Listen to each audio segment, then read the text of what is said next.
Imagine it's 1997.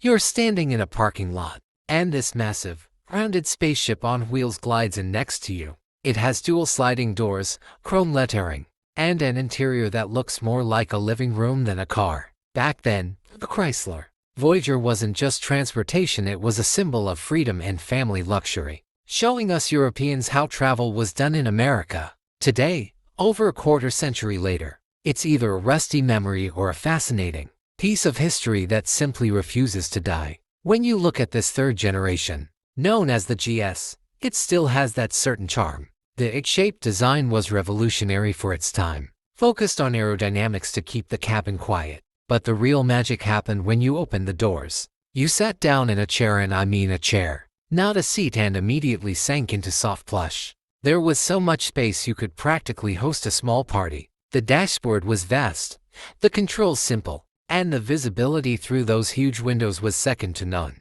If you had the grand version, you could load up 7 people and still fit 3 golden retrievers behind them. But beneath that layer of comfort lies typical American tech of the era, which has its quirks. If you have the 3.3-liter V6 under the hood, you've hit the jackpot. It drinks fuel like a sailor, but it's solid iron that rarely gives up.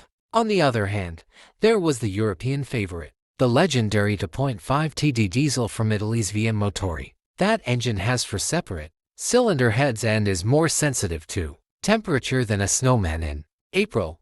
Push it too hard while cold, and the repair bill will quickly exceed the car's value. Now, let's talk about what made the Voyager a premium choice: the LX trim. While the base SE was practical, the LX was where Chrysler flexed its muscles. We're talking about leather upholstery, wood grain accents, overhead consoles with trip computers, and premium infinity sound systems that made every road trip feel like a concert. Compared to its main European rival, the Volkswagen Sharan and its siblings, the Ford Galaxy and Seat Alhambra, the Voyager felt like a luxury liner versus a school bus. The Sharan was stiffer, more car-like to drive, and arguably better built, but it lacked the sheer wow factor and the massive width of the Chrysler.